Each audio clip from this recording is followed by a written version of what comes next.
Hello and welcome again. My name's Alan and I'm the Product Owner Enthusiast, and I'm here to give you more great tips on how to be a great product owner. Today I want to spend some time talking about product owner certifications. There's a lot out there and it can be really confusing. You can be really unsure what has real worth. So instead of talking about all of them, I've really got to hone in on the ones in my experience that have the most value. So what I've done here is I've grabbed a lecture from my Udemy course, which is the definitive guide on how to get a product owner role, and I've brought that in here. I'm going to give this to you for free so you can watch this and really wrap your head around what certifications are going to be right for you and the key information about them. So sit back, relax and enjoy. This is a bit of a no-brainer, as you might imagine. This is actual certifications as a product owner. So I'm going to start with the one I did initially, that I self-studied for, which is the PSPO1 from scrum.org. This is a professional Scrum product owner. This is low cost. You can just self-study this, spend around £200 and take the exam. I used online training platforms. I used Udemy to train for this, and I got a great score on my exam because of it. There are no prerequisites to take this exam either, so you can just walk into this tomorrow without having any particular background in Scrum or product ownership or business analysis or any of that. There's also like a path you can go on with this. So there's PSPO1, PSPO2, and it goes up to 3 levels. The only prerequisites of each is the previous. By taking the exam alone won't give you any particular understanding. Obviously, that is testing your understanding, but the prep you need to do for it will. And actually, having a target like that and spending your own money and wanting to actually pass an exam actually is a really great way of encouraging yourself to truly learn and study Scrum and the product owner role. You really should be reading the Scrum guide in detail anyway, as I advise in this course. But this will really guide you in doing that. And actually the courses I found that kind of took me through my prep for this really help focus the mind as to the elements of the product owner role that are really important to the exam and what are likely to come up in it. I will say that only a few job descriptions actually ask for the PSPO1 specifically. Quite a lot of them state product owner certified. Some might say CSPO, which we'll come to in a minute, but only a few of them say PSPO1.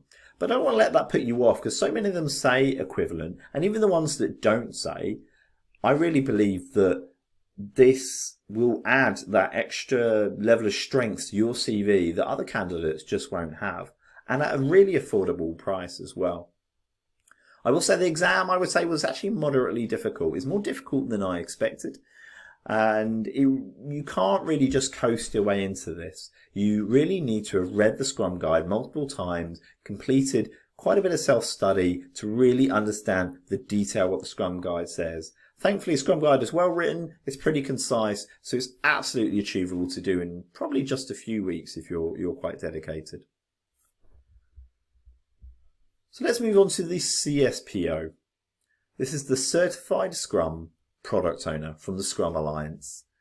Now, compared to the PSPO1, this is expensive. You have to go on a course. I think it's a 3-day course typically, and it costs around £1,000 depending on what provider you go to.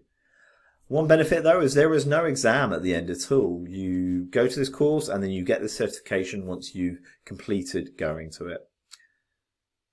Courses, I will say, do cover practical application of Scrum methods. So it helps you practice writing user stories. It teaches you about backlog prioritization, defining vision, roadmaps. Actually takes you through this with practical exercises as well. This is a course I was fortunate once I got my product owner role to actually be sent on. So I've really had a taste of both kind of sides of it as well. And I thought this was great. I really enjoyed that course as well. And also call out, just like I was saying about PSPO1, but CSPO I would say is more commonly recognised in the job market. Not every product owner role even asks for certification, but what they do, more commonly than not, they ask for the CSPO. They do often say or equivalent as well. So my closing thoughts on product owner certifications, there are others out there, but these are the main two that come up.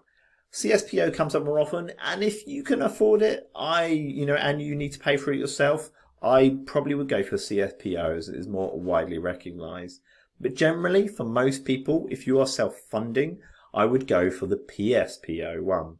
Just because it is more affordable, and I actually don't think it makes a ton of difference. And personally, as an individual, I like the drive, being my own money, to self-study for an exam. I don't enjoy exams at all, but it did make me really put the effort in, and it meant I came away really understanding Scrum and product owner role really, really well, which is really going to help you when it comes to your interviews. Going through a course for 3 days, maybe you're paying attention, maybe not. Are you really going to come away with all the knowledge you're looking for to really take on this role and really love it?